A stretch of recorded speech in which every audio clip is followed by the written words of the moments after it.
how do you explain when things don't go as we assume?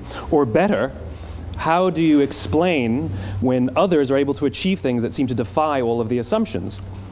For example, why is Apple so innovative? Year after year after year after year, they're more innovative than all their competition. And yet, they're just a computer company. They're just like everyone else. They have the same access to the same talent, the same agencies, the same consultants, the same media. Then why is it that they seem to have something different? Why is it that Martin Luther King led the civil rights movement?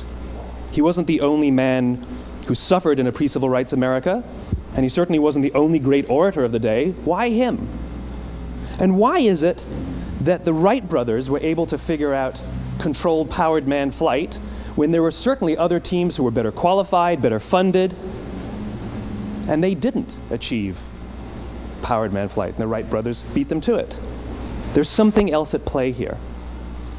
About 3.5 years ago, I made a discovery, and this discovery profoundly changed my view on how I thought the world worked, and it even profoundly changed the way in which I operate in it. As it turns out, there's a pattern. As it turns out, all the great and inspiring leaders and organizations in the world, whether it's Apple or Martin Luther King or the Wright brothers, they all think, act, and communicate the exact same way, and it's the complete opposite to everyone else. All I did was codify it. And it's probably the world's simplest idea. I call it the golden circle.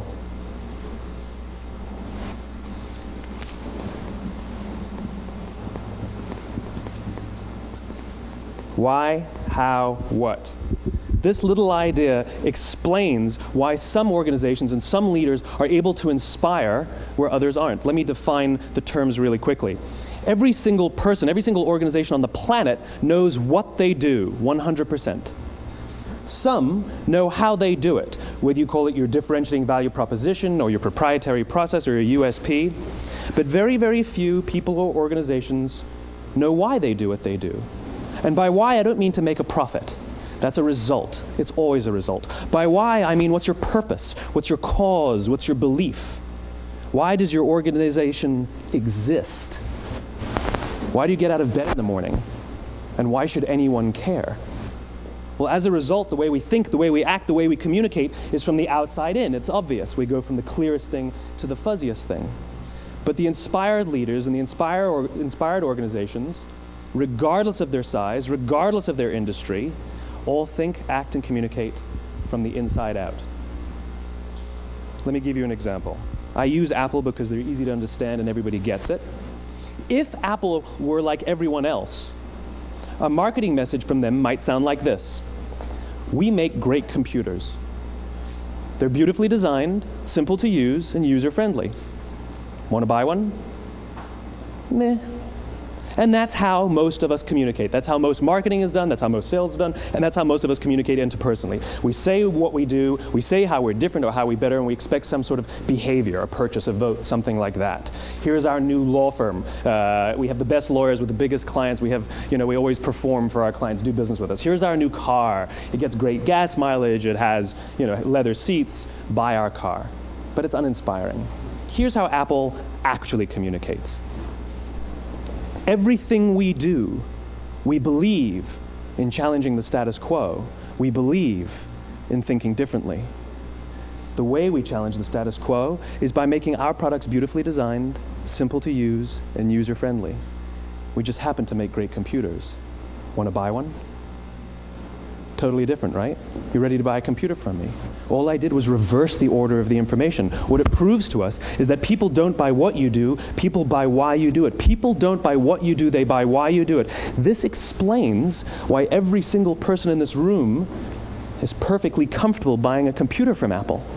But we're also perfectly comfortable buying an MP3 player from Apple, or a phone from Apple, or a DVR from Apple.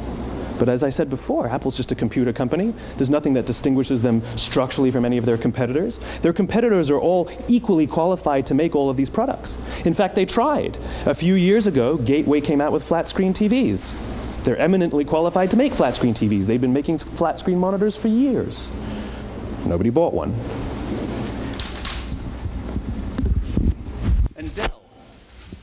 Dell came out with MP3 players and PDAs. And they make great quality products, and they can make perfectly well-designed products, and nobody bought one. In fact, talking about it now, we can't even imagine buying an MP3 player from Dell. Why would you buy an MP3 player from a computer company? But we do it every day. People don't buy what you do, they buy why you do it. The goal is not to do business with everybody who needs what you have. The goal is to do business with people who believe what you believe.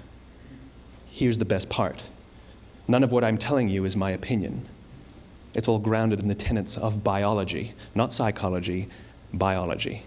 If you look at a cross-section of the human brain, looking from the top down, what you see is the human brain is actually broken into three major components that correlate perfectly with the golden circle.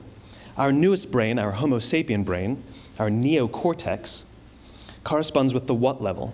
The neocortex is responsible for all of our rational and analytical thought and language. The middle two sections make up our limbic brains, and our limbic brains are responsible for all of our feelings, like trust and loyalty. It's also responsible for all human behavior, all decision-making, and it has no capacity for language. In other words, when we communicate from the outside in, yes, people can understand vast amounts of complicated information like features and benefits and facts and figures. It just doesn't drive behavior. When we communicate from the inside out, we're talking directly to the part of the brain that controls behavior, and then we allow people to rationalize it with the tangible things we say and do. This is where gut decisions come from. You know, sometimes you can give somebody all the facts and your figures and they say, I know what all the facts and details say, but it just doesn't feel right. Why would we use that verb? It doesn't feel right.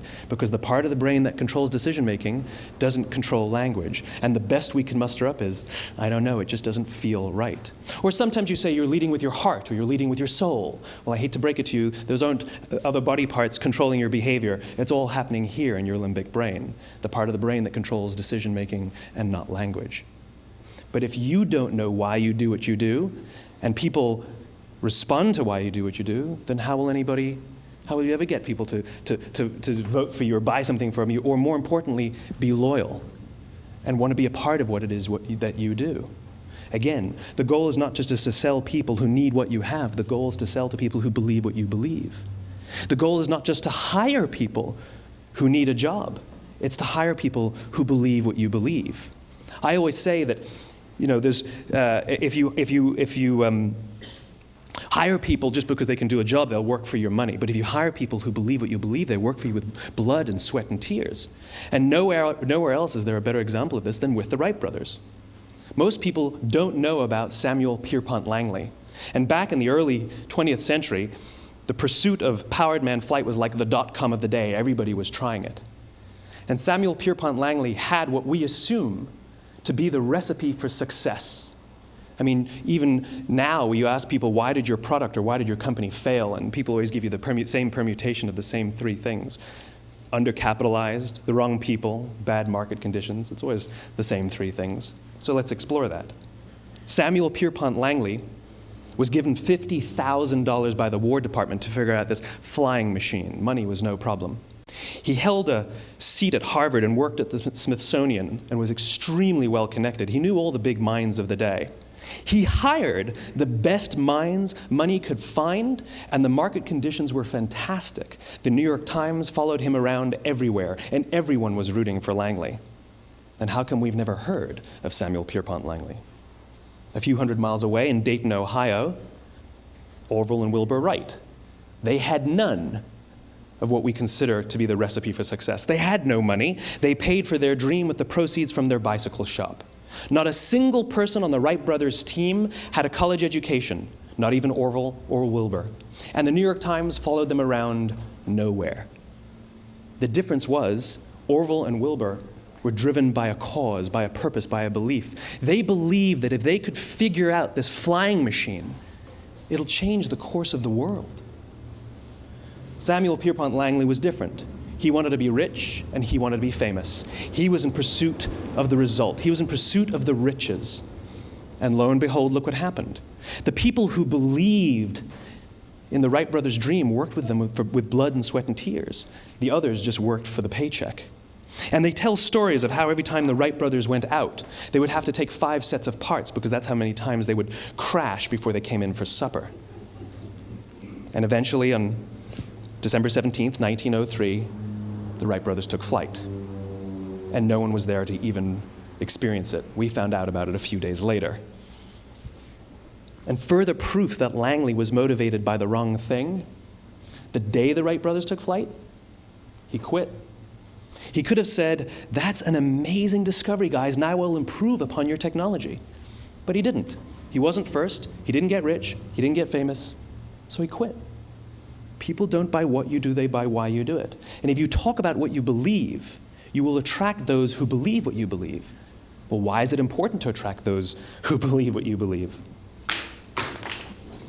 Something called the law of diffusion of innovation. And if you don't know the law, you definitely know the terminology. The first 2.5% of our population are our innovators. The next 13.5% of our population are our early adopters. The next 34% are your early majority, your late majority, and your laggards. The only reason these people buy touch-tone phones is because you can't buy rotary phones anymore. We all sit at various places at various times on the scale, but what the law of diffusion of innovation tells us is that if you want mass market success or mass market acceptance of an idea, you cannot have it until you achieve this tipping point between 15 and 18% market penetration, and then the system tips. And I love asking businesses, what's your conversion on new business? And they love to tell you, oh, it's about 10%, proudly. Well, you can trip over 10% of the customers. We all have about 10% who just get it. That's how we describe them, right? That's like that gut feeling, oh, they just get it. The problem is, how do you find the ones that just get it before you're doing business with them versus the ones who don't get it? So it's this here, this little gap, that you have to close, as Geoffrey Moore calls it, crossing the chasm. Because you see, the early majority will not try something until someone else has tried it first. And these guys, the innovators and the early adopters, they're comfortable making those gut decisions. They're more comfortable making those intuitive decisions that are driven by what they believe about the world, and not just what product is available. These are the people who stood online for 6 hours to buy an iPhone when they first came out, when you could have just walked into the store the next week and bought one off the shelf. These are the people who spent $40,000 on flat-screen TVs when they first came out, even though the technology was substandard. And by the way, they didn't do it because the technology was so great. They did it for themselves. It's because they wanted to be first. People don't buy what you do, they buy why you do it. And what you do simply proves what you believe. In fact, people will do the things that prove what they believe. The reason that person bought the iPhone in the first 6 hours, or stood in line for 6 hours, was because of what they believed about the world and how they wanted everybody to see them. They were first. People don't buy what you do, they buy why you do it. So let me give you a famous example, a famous failure and a famous success of the law of diffusion of innovation. First, the famous failure. It's a commercial example.